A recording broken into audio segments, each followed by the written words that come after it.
ஹரே கிருஷ்ணா கிருஷ்ணா கிருஷ்ணா ஹரே ஹரே, ஹரே ராமா ராமா ராமா ஹரே ஹரே.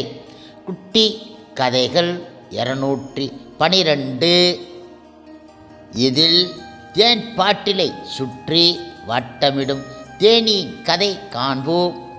இது முழுமுதற் கடவுள் மற்றும் பரம புருஷ பகவான் ஸ்ரீ கிருஷ்ணரின் தூய பக்தரான பக்தி சிதாந்தா மகாராஜரால் கூறப்பட்ட கதையாகும். முன்பு ஒரு சமயம் ஒரு தேனீ ஒரு பாட்டிலில் தேன் இருப்பதை பார்த்து அந்த தேனை ருசி செய்வதற்காக ஆசைப்பட்டது.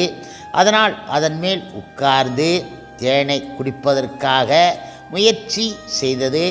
பாட்டிலில் உள்ள தேன் மூடி வைக்கப்பட்டு இருந்தது. இது அந்த மூடத்தேனிக்கு தெரிய கிடையாது.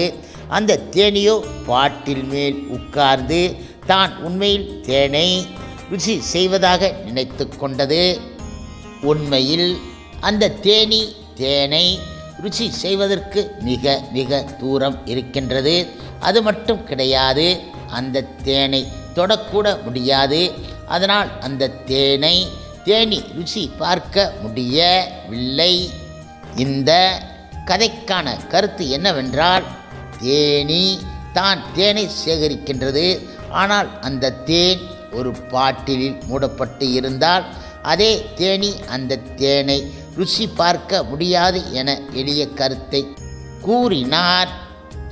அதாவது ஆன்மீக வஸ்துவை ஜட வஸ்து மூலம் புரிந்து கொள்ள முடியாது. இதுதான் வேத புராண சாரம் என சைத்தன்ய மகாபிரபு கூறிய கருத்தை பக்தி சிதாந்தா மகாராஜ் மிக எளிமையுடன் நயம்பட கூறியிருக்கின்றார். இந்த பௌதிக உலகில் சிலர் தாம் பிரேம ரசபாவத்தை கண்டவர் போலவும் உண்டவர் போலவும் பேசுகின்றார்கள். ஆனால் அவர்களுக்கு உண்மை தெரிய கிடையாது. எனவே தேன் பாட்டில் கண்டு தேன் குடிக்க தத்தளிக்கும் தேனியின் கதை போன்றது இது ஆகும். ஹரே கிருஷ்ணா கிருஷ்ணா கிருஷ்ணா ஹரே ஹரே, ஹரே ராமா ராமா ராமா ஹரே ஹரே. சில பிரபுபாதரின் சேவையில் இஸ்கான் பக்தர்கள்.